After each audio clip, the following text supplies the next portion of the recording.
aconteceu uma confusão danada agora há pouco, lá em Brasília. O deputado federal, que é o Glauber Braga, do PSOL do Rio de Janeiro, ele foi violentamente retirado do plenário da Câmara pelos policiais legislativos hoje, quando ocupava a cadeira do presidente da Casa, deputado Hugo Mota, do Republicanos, né? Ele se manifestava contra a decisão de pautar, né, aquele processo de cassação dele. Vamos ver primeiro o que ele falou quando ele sentou na cadeira lá do presidente da Casa. Roda pra gente.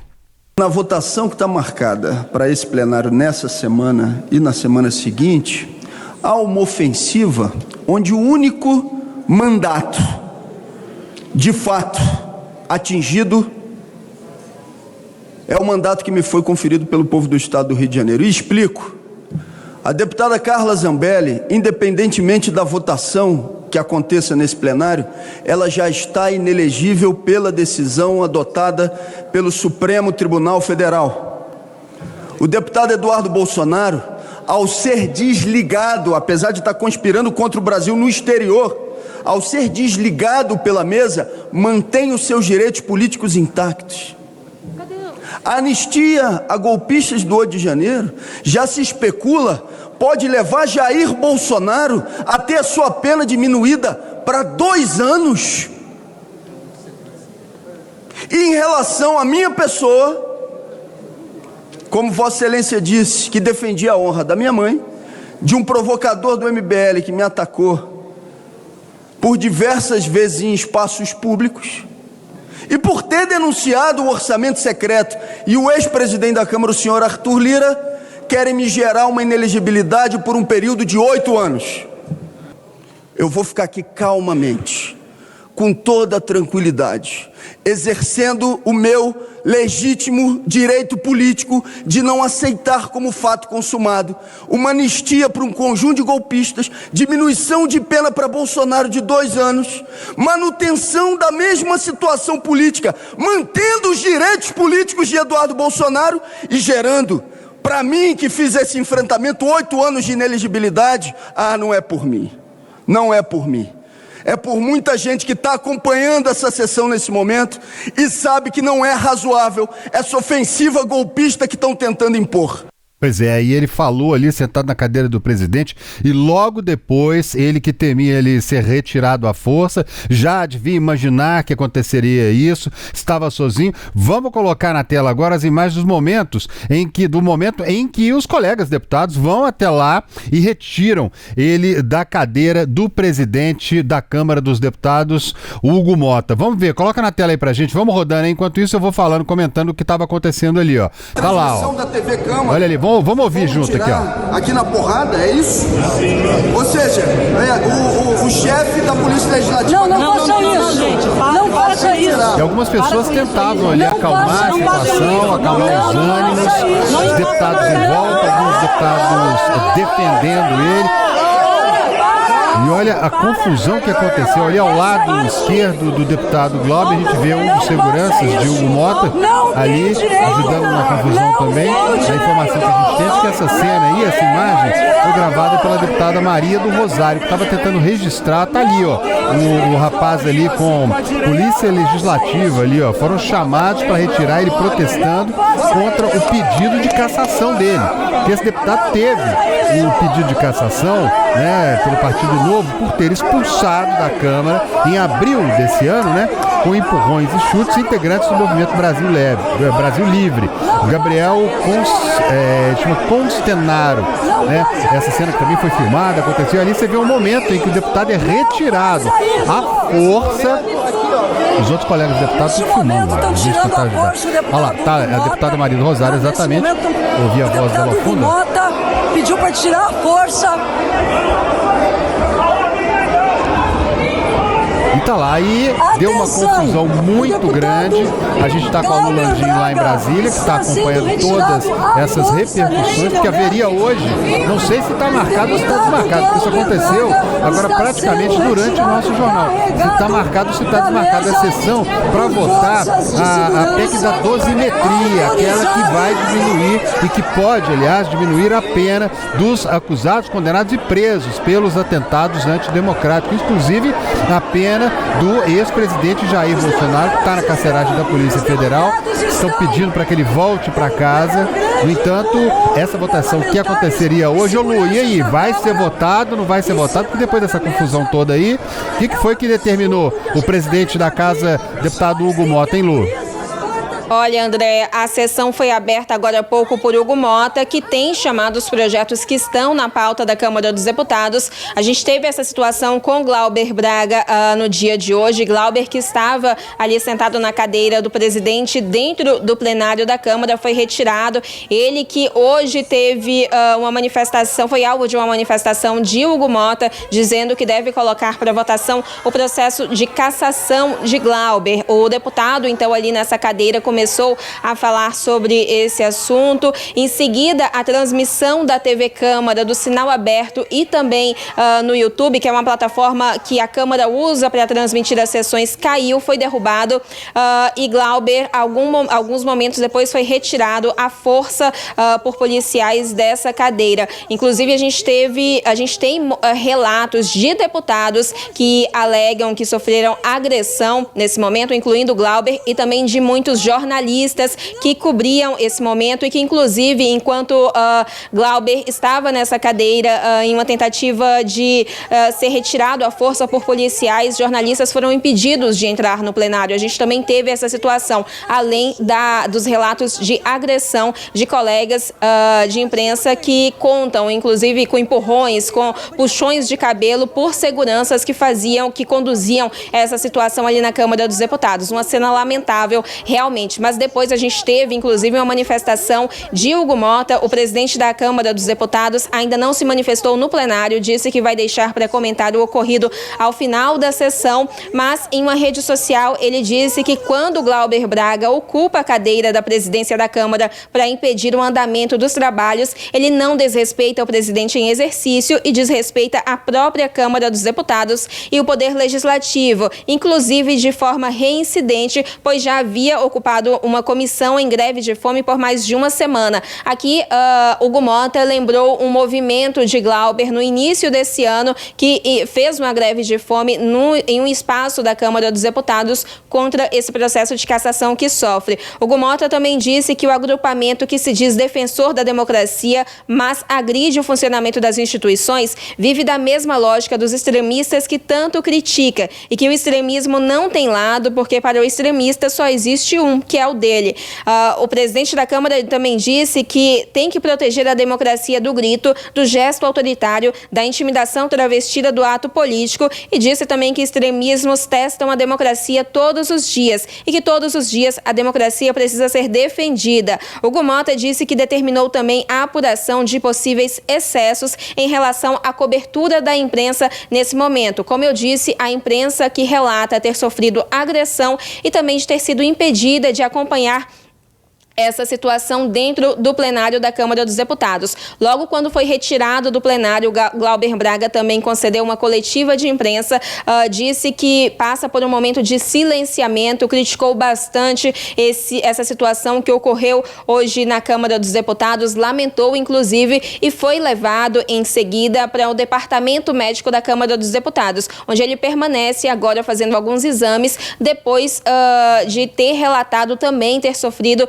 uma agressão. Há uma informação ainda que quando sair do Departamento Médico da Câmara, Glauber Braga vai para o Instituto Médico Legal e deve passar aí por um exame de corpo de delito para averiguar o estado dele, possíveis lesões, machucados nesse momento. Mas a situação agora é essa. Glauber Braga está no Departamento Médico, Hugo Mota está no plenário da Câmara comandando uma sessão, essa sessão que mais cedo foi anunciada para votação de alguns projetos, incluindo o PL da dosimetria. O presidente da Câmara no plenário ainda não se manifestou sobre essa situação no dia de hoje. Tá certo, Lu, muito obrigada pela sua participação. Olha só, gente, antes de toda essa confusão que a gente mostrou para vocês, mais cedo, o presidente da Câmara dos Deputados, Hugo Mota, do Republicanos, ele havia decidido pautar para hoje o PL da dosimetria, né? Então, relatado pelo deputado Paulinho da Força, do Solidariedade, esse projeto inicialmente era chamado de PL da anistia. Não sei se vocês se lembram, né? Se falava só em PL da anistia, depois teve algumas mudanças aí que prevê a reavaliação ampliação das penas de quem foi condenado pelos atos antidemocráticos e com a possibilidade de redução das penas. Vamos ver o que o Hugo Mota falou mais cedo sobre isso. Com esse texto, diria assim, todas as pessoas que foram presas no dia 8, até porque já cumpriram, quando você faz essa redução, eles já cumpriram mais até do que a redução dá. Então, todas as pessoas, feita essa redução, os advogados vão ter que pedir ao Supremo e eles serão soltos. Aquelas pessoas também que estão com tornozeleiras e também, do meu ponto de vista, atende aqueles que saíram do Brasil. Aqueles que se exilaram, que saíram do país. E aí, os 6 ou 7 ali, 7, que foram considerados os mandantes, vamos pegar então o caso do Bolsonaro. O Bolsonaro foi condenado a 27 anos e 3 meses de prisão. Aliás, foi considerado 27 anos e 3 meses. Só que na execução penal multiplica por 25. Isso dá 6 anos e 10 meses. Na minha conta, então, nesse projeto que nós vamos votar hoje, reduz uma parte lá em cima, então, na medida que você junta as duas penas, reduz, me parece, para 20 anos. Peraí, deixa eu só percorrer o raciocínio. Reduz para 20 anos e 7 ou 8 meses e multiplica por 16, dá 3 anos e 4 meses. Aí, com a remissão de penas, dá 2 anos e 4 meses. Mas então, para ficar claro, o que eu reduzo não é de 27 para 2,4. Eu reduzo de 6,7, 6,9, 6,10 ali, para 2,4. Essa aqui é o resumo do projeto que nós vamos votar hoje e que teve apoio da ampla maioria da Casa. Bom, esse foi o Paulinho da Força, o relator do PL, explicando aí, fazendo as contas, inclusive, do que pode mudar. Agora sim, segundo o presidente da Câmara, Hugo Mota, esse foi um dos temas de maior repercussão na casa durante todo o ano. E sendo assim, segundo ele, nada mais natural que chegar agora no fim de ano com a posição final da casa sobre o tema. Nós sabemos que essa questão da anistia, ela está superada, nós votamos a urgência dessa matéria, respeitamos o devido processo legal e vamos pautar no dia de hoje esse projeto que não tratará de anistia, mas sim de uma possibilidade de redução de penas para essas pessoas que foram condenadas pelo ato do 8 de janeiro, tratando assim de um tema que, acredito eu, foi o tema de mais discussão aqui na casa ao longo desse ano, e nada mais natural do que chegarmos ao final do ano com a posição final da casa. Eu penso que o plenário da casa ele é soberano para decidir sobre essas questões. Quero aqui também deixar de público que a nossa decisão ela foi tomada única e exclusivamente por vontade do presidente, que tem poder de pauta. Ela não foi tomada para atender a pedido de ninguém. Nós entendemos que é o momento onde a matéria está madura para ir ao plenário. Nós queremos enfrentar essa matéria para que o plenário da Câmara dos Deputados possa se posicionar acerca desse tema. Pois é, como a gente viu, ainda não há de fato uma certeza, né, se esse texto pode ou não beneficiar aí o ex-presidente Jair Bolsonaro, que está preso na Superintendência da Polícia Federal em Brasília.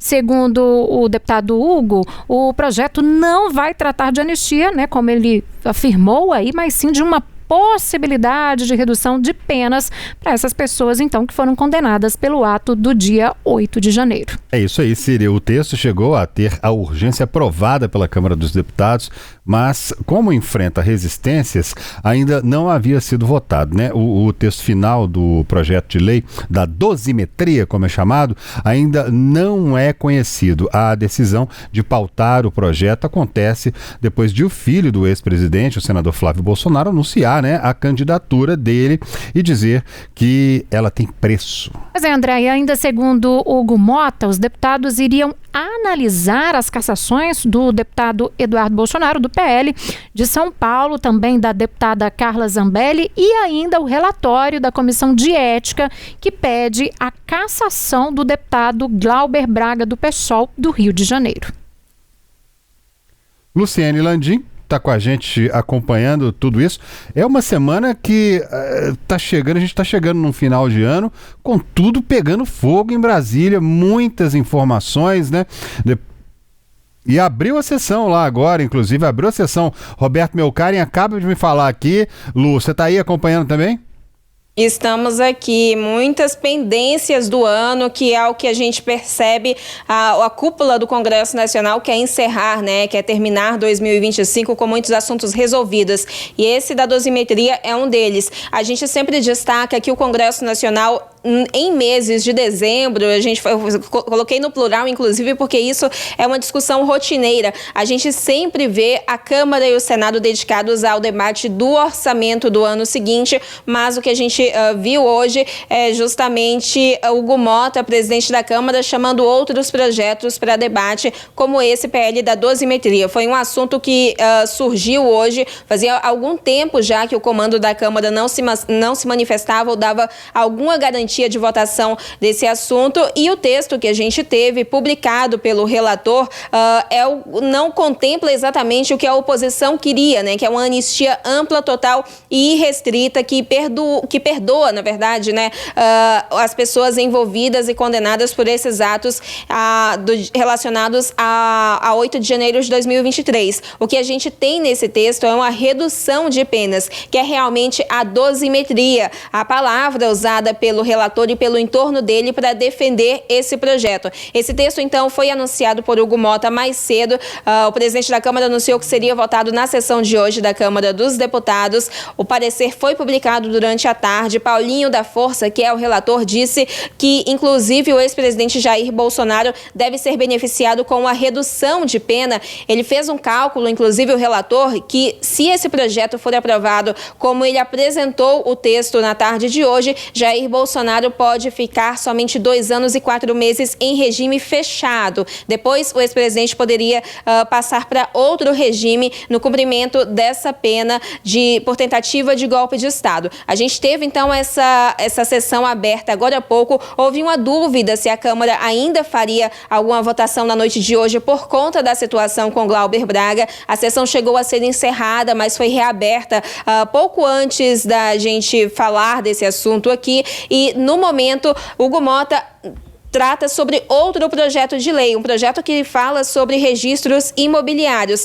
O PL da dosimetria segue na pauta e há, sim, expectativa de que seja chamado em algum momento da noite. A gente teve também hoje uma manifestação do presidente do Senado, Davi Alcolumbre, que até então o que a gente tinha de informação é que Alcolumbre não tinha feito nenhum compromisso com essa pauta, mas durante uma sessão também no plenário do Senado, Davi Alcolumbre foi questionado pelo senador Marcos Rogério, do PL de Rondônia, sobre qual posição vai ter se esse projeto for aprovado pela Câmara dos Deputados. E, segundo Alcolumbre, esse projeto, a proposta vai ser deliberada no plenário do Senado Federal assim que a Câmara dos Deputados aprovar ainda neste ano. Essas foram as palavras de Davi Alcolumbre respondendo, então, qual postura deve ter com o PL da dosimetria se o texto for aprovado pela Câmara dos Deputados. Na noite de hoje, como espera o presidente da Câmara dos Deputados, o Hugo Mota manifestou que espera uma votação hoje, né? A gente não tem ainda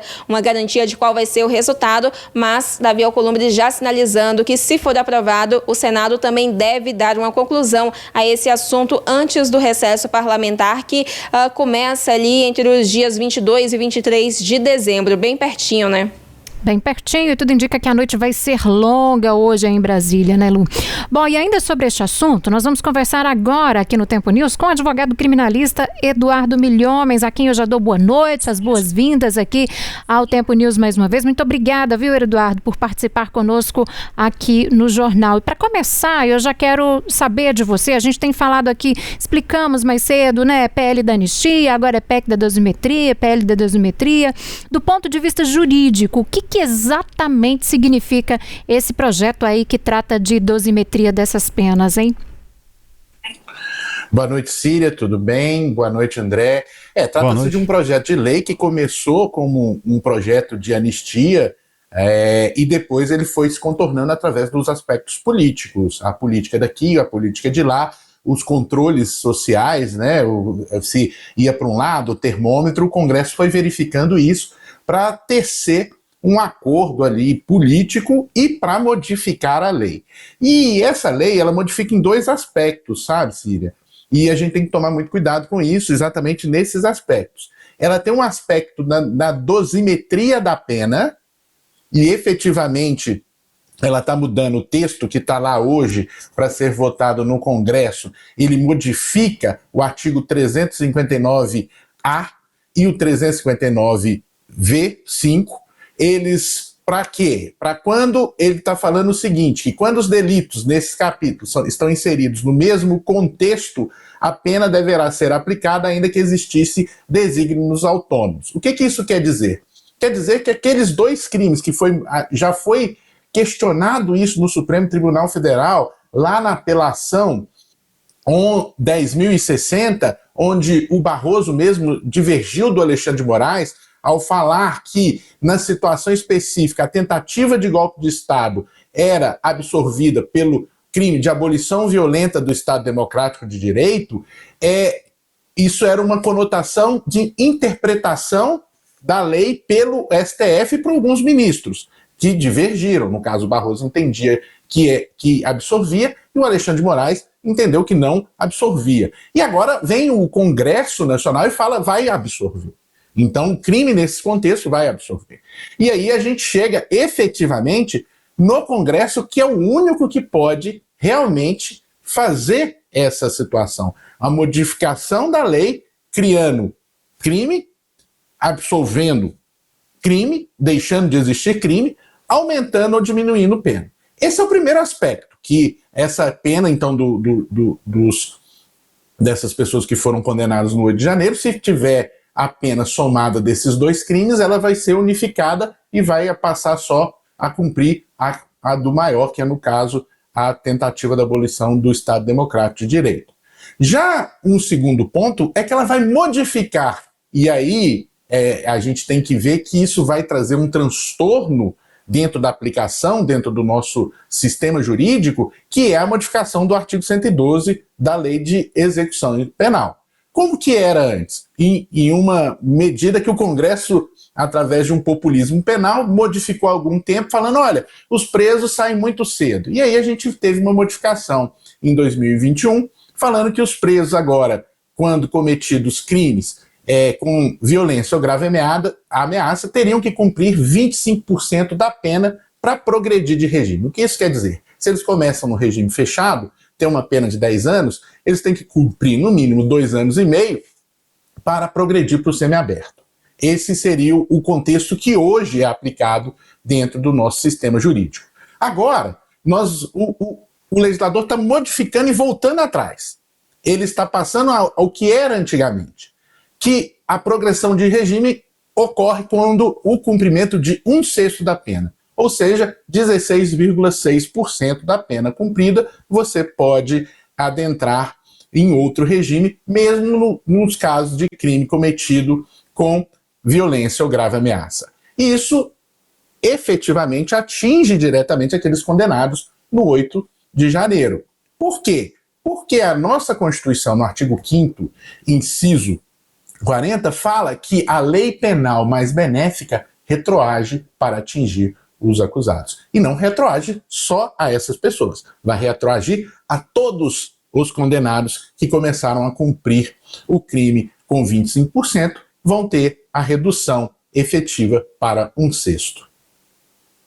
Olá, Eduardo, boa noite. Uma discussão que muito se falou, inclusive quando o tema ainda era anistia, essa era a palavra usada, era se esse projeto poderia ser considerado inconstitucional ou não, com alguma ação, inclusive, do Supremo Tribunal Federal, a partir de uma provocação, com uma dosimetria em discussão. A gente ainda pode ver essa discussão entre Congresso Nacional e Supremo, gerando aí, inclusive, novos impasses. Há um risco disso? Luciane, muito difícil, porque exatamente nesse contexto a Constituição deixa ao nosso Congresso Nacional, ela não define outro órgão que faça isso, a Casa Legislativa, ela definir as penas e os crimes. E é exatamente isso que o Congresso está fazendo. Ele está modificando as penas e incluindo ali uma questão de dosimetria e concurso de crimes. Então, a ele compete isso. O que vai acontecer, e o que, se essa lei for aprovada, vai ser uma dinâmica que o judiciário vai ter um trabalho tremendo para aqueles condenados que estavam cumprindo pena com 25%, automaticamente vai retroagir para um sexto, e aí a gente vai ter uma avalanche de ações para modificação de regime, soltura, porque alguns vão poder progredir para um regime mais brando, como o regime aberto, semiaberto. A gente não sabe se tem vagas para todo mundo no regime semiaberto, então vai ter um impacto factual dentro do judiciário. Mas o judiciário pouco vai poder falar que é uma norma inconstitucional, porque a Constituição realmente define ao Congresso Nacional esse tipo de modificação, e só ele. Ô Eduardo, agora a gente sabe que há essa possibilidade de modificação aí, né, de mudança na lei, diminuir as penas para esses condenados, né, inclusive ex-presidente há 27 anos e 3 meses, a gente sabe que pode ser legal. Dentro da lei, agir dentro da lei, o Congresso vota, ok, tá tudo dentro da lei, fizemos tudo certinho. Mas daí, a distância entre ser legal e ser moralmente aceitável, você pode comentar isso pra gente? Será que, às vezes, há momentos em que uma determinada atitude é legal, mas ela pode soar, né, ter essa aura de imoral? Pode. A gente tem que balizar, e aí vem o controle da democracia é exatamente o sufrágio universal, que é o voto. Eu acho que cabe cada cidadão verificar como o seu deputado está votando e tecer essas considerações morais e efetivas dessa disponibilidade. Na minha concepção, nunca fui a favor do incremento de pena sem uma discussão efetiva sobre o assunto. Até porque o nosso sistema carcerário está no limite. Nós estamos quase com 1,5 presos por vaga e qualquer atitude. E a gente tem um projeto, e quer dizer, um projeto não, foi aprovado, agora sancionado pelo Lula, e agora no mês de novembro, ao final do mês de novembro, uma nova lei que aumenta mais o tempo de pena que as pessoas tinham que progredir para progredir nas suas penas que estão ali cumprindo.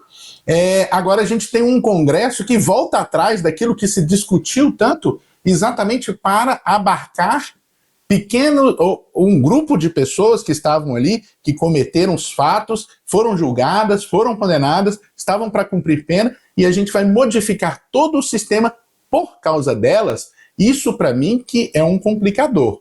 E vai trazer transtornos dentro do nosso sistema jurídico, judiciário e etc., que ninguém está olhando o custo disso. Isso vai ser custoso. A Defensoria vai trabalhar, o Ministério Público vai ter que trabalhar muito mais, vai ser uma avalanche de medidas, de ações que vão inundar o judiciário, que está prestes a entrar no recesso, mas lembrando sempre que o recesso não abarca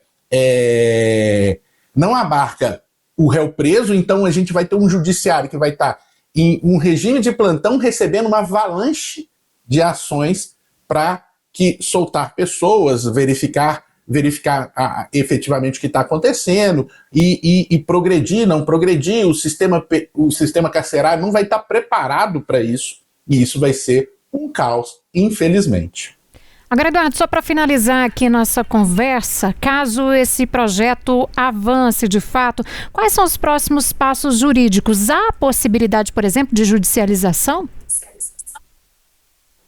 Nesse contexto que está, a gente vai passar pelo procedimento, um procedimento legislativo legal. Vai passar pela primeira casa, a Câmara, e depois vai para o Senado vai aceitar ou não, mas parece que as últimas notícias diz que o Alcolumbre já vai votar também em regime de urgência, e aí a gente pode ter uma lei pronta para ser sancionada, e vai depender do presidente Lula sancionar ou não sancionar essa lei. Ele pode vetar, e a partir do momento em que ele vetar, essa lei volta para o Congresso e o Congresso pode derrubar o veto do presidente. E isso vai ter o trâmite deste procedimento legislativo. E aí eu acredito que, dependendo desse trâmite, pode ser que nós tenhamos uma modificação já este ano, ou pode ser que tenhamos uma modificação só o ano que vem, dependendo se o presidente Lula for vetar ou se ele for sancionar essa legislação. Tá certo, então, Eduardo Milhomes, advogado criminalista. Eduardo, mais uma vez, muitíssimo obrigada, viu, por estar conosco aqui no Tempo News, por atender o nosso chamado e sempre nos ajudando aqui a entender um pouco sobre o que está acontecendo aí de política relacionado ao mundo jurídico também. Uma ótima noite para você. Eu que agradeço, Síria, André, boa noite, estou sempre à disposição.